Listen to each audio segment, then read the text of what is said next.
Hi అండి, అస్సలాములైకుం. నానిమ్మ రెసిపీకి స్వాగతం అండి. ఈవేళ నేను పప్పు పండుగ చేస్తున్నానండి.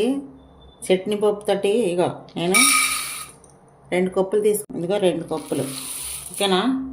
పప్పు ఎందుకు వేపుతున్నానంటే కొంచెం తీసుకొని అప్పటికప్పుడే తీసుకుంటే తాజాగా ఉంటుంది, కానీ మనం స్టోర్ చేసి పెట్టుకుని కొంచెం మెత్తగా ఉంటాయండి. అందుకని ఇలా వేపుకుంటే మనకి వండలు బాగా వస్తాయి. బాగా పొన్నుగని పడి పరుకు మంతాయి, తిన్నాక టేస్ట్గా ఉంటాయి. అందుకే వేపుతున్నాను.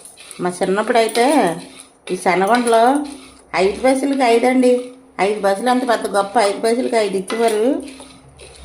కొనుక్కొని తినేవాళ్ళం మా చిన్నప్పుడు. నాకు ఈ సెలగొండలు అంటే చాలా ఇష్టం అండి. చిన్నప్పుడు గుర్తొస్తాయి నాకు ఈ సెలగొండలు చూడగానే. ఇప్పుడైతే 5 రూపాయలు 10 రూపాయలు చిన్న నొండలో ఇప్పుడు 5 పైసలకి 5 ఇచ్చేవారు. ఇప్పుడు ఏ పని అండి, ఎక్కువ వేగితే మళ్ళీ మెత్తగా నల్లగా అయిపోతాయి.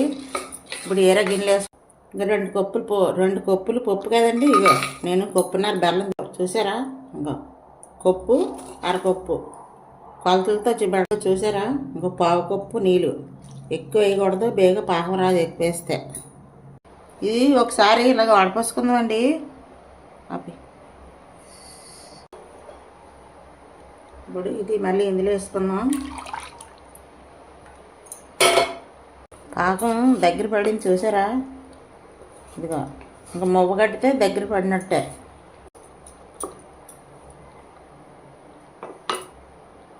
ఇంకా చూసారా, ఇంకా రాలేదు.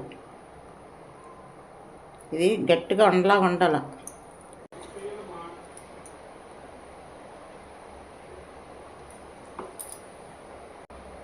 ఇంకో చూసారా ఎలాగొచ్చిందో. ఇలా సాగకూడదండి. ఇలా సాగితే కొడుకు మనం ఇంకో కొద్దిసేపు ఉండాలి. చూసారా, పాకం కొడితే ఇలా శబ్దం రావాలా. ఇదిగో ఇలా శబ్దం రావాలా. అయిపోయిందండి. ఇప్పుడు పప్పు వేసుకోవడమే. స్టవ్ ఇప్పుడు పప్పు ఇందులో వేసుకున్నాం.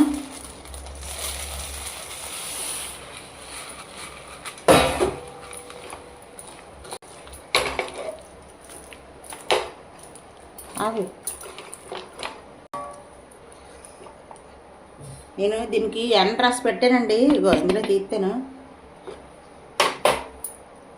ఆపు తీసాను. ఇప్పుడు చిన్న చిన్న నొండలు చుట్టుకుందాం.